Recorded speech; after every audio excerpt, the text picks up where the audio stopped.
Bronwyn Lund here from BronHolm Tours.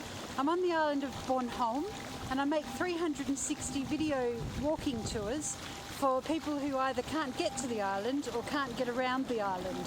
And today we're in the biggest town on the island called I Rønne, and we're standing on the main town square, which imaginatively is called Big Square or Stortor in Danish. So we're going to head past the old town hall and walk around some of the streets and end up at the museum. So I hope you enjoy the tour. We're just going to start the tour here in the main square, as I said, and over to the left is all the banks. So this is really the central business district, if you like, of the town. And directly in front of us we have a fountain, which seems to be some sort of memorial to slugs. So I'm not quite sure why slugs have been chosen to spout water into the fountain, but I think it's something quite unique.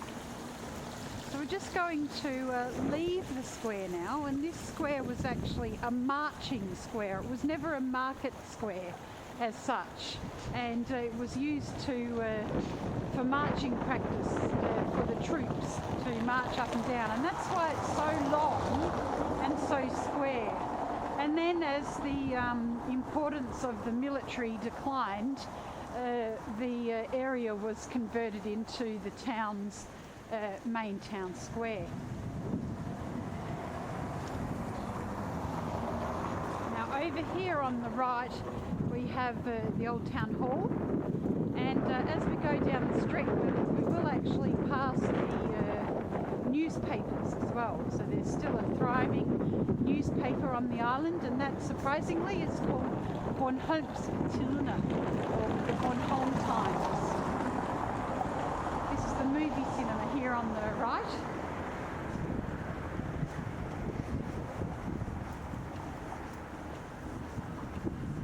I have done a couple of other walking tours of Rønne, so check those out. This is going to be Rønne Walk 4, and it's sort of taking in the back of town, up behind the Rønne Walk 2 part of the series. We're on that side. We're on the north side of the town, walking along the north side of the from the main town square.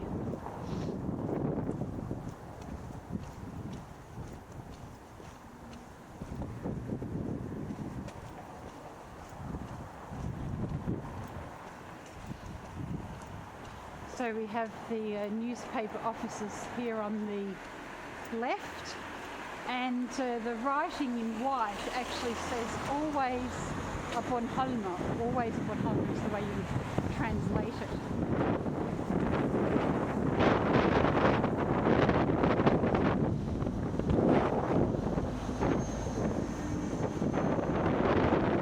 So we'll just wander up a couple of these old streets and then wind our way back towards the museum, so you can get an idea of the different buildings and different building styles along these old streets.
lying on the roof of the car.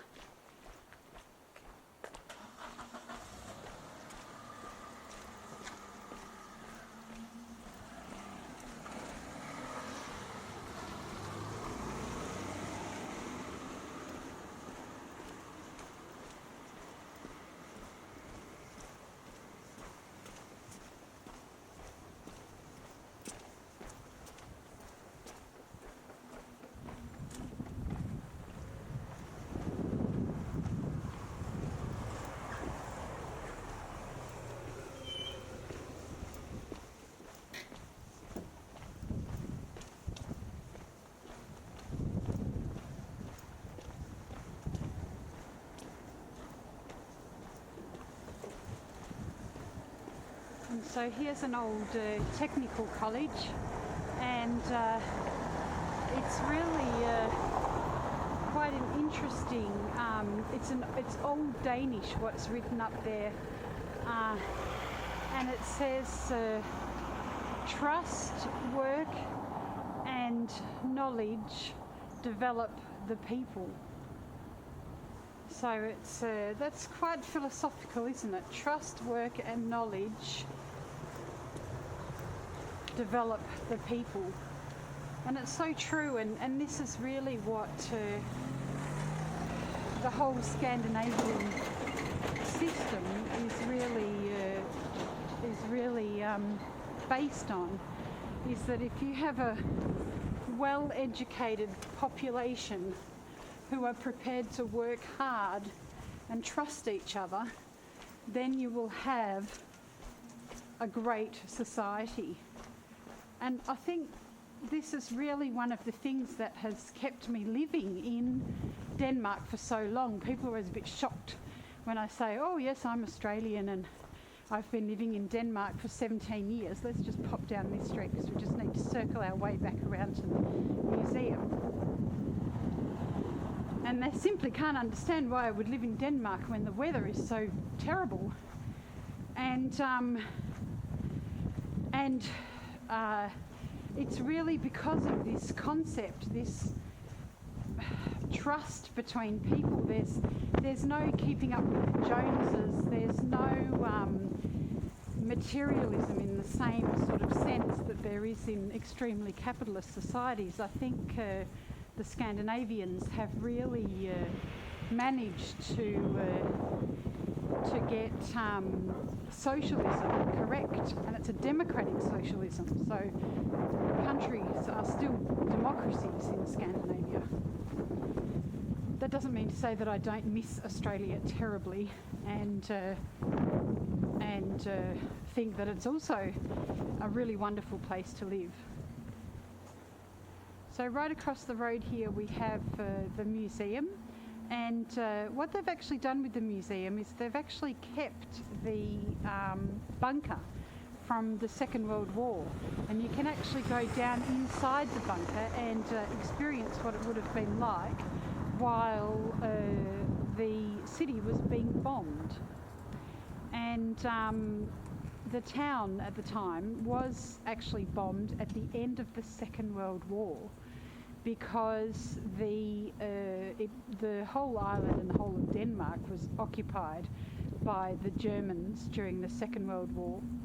And when the end of the war came and the Allies divvied up Europe, Bornholm actually came into the hands of the Russians. And the German commander who was occupying Bornholm at the time didn't want to give his 20,000 soldiers to the Russians because he knew what Russian concentration camps would be like. So the Russians then bombed I Rønne and Nexø. And they actually bombed it twice. The first bombing killed 10 people, 10 civilians. And the second bombing, the commander received intelligence that there was going to be another bombing, so he ordered the evacuation of civilians out into the country areas, so no one died in the second bombing.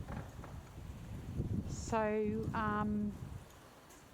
then the whole of Bornholm was occupied by Russia for 12 months after the end of the Second World War, and the Germans eventually surrendered to a British officer. And then it's a little bit unclear about actually why Bornholm didn't stay Russian. It was almost like Stalin kind of forgot about Bornholm because there was so much to fix in Russia, obviously, after the Second World War. Don't know. I've tried asking a few people, but they don't really know what the answer is either. But of course, Bornholm is now Danish, and proudly so, and will remain Danish, I think,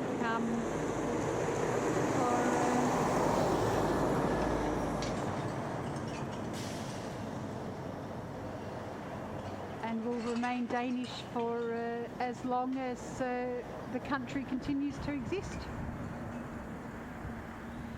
So that was a tour of the back streets of Rønne, and I'm just going to walk into the garden of the museum and end the tour there. Watch this interesting display of parking and driving. Hi.